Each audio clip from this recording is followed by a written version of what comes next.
मार्च के महीने में शेयर बाजार में गिरावट की क्या वजह होती है, इसके बारे में आज हम जानेंगे। वैसे तो शेयर बाजार में गिरावट की कई वजह रहती है। एक्सपर्ट के मुताबिक मार्च में एडवांस टैक्स भरने की अंतिम तारीख होती है। ऐसे में कंपनियों को टैक्स को चुकाने के लिए कैश की ज़रूरत रहती है। कंपनियां कैश बढ़ाने के लिए म्यूचुअल फंड्स और स्टॉक को बेचती है। वहीं मार्च के महीने में कंपनियों की नज़र नुकसान और मुनाफे पर भी रहती है। कंपनी अपने लॉन्ग टर्म की नुकसान की भरपाई कैपिटल गेन के माध्यम से करती है।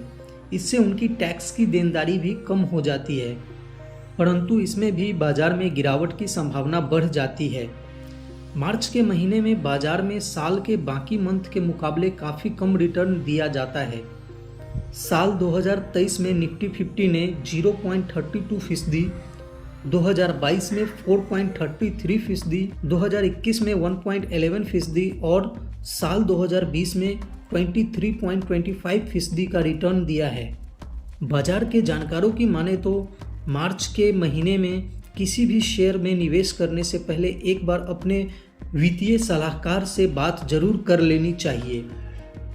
वहीं मार्च के महीने में काफ़ी सोच समझकर बाजार में निवेश करना चाहिए।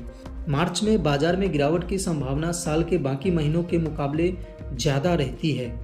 रिपोर्ट्स के मुताबिक कंपनियां इस फाइनेंशियल ईयर के क्लोजिंग मंथ में ज़्यादा से ज़्यादा कैश को दिखाना चाहती है, जिस वजह से कंपनियां अपने इक्विटी वाले हिस्से को बेचकर कैश में प्रॉफिट दिखाती है।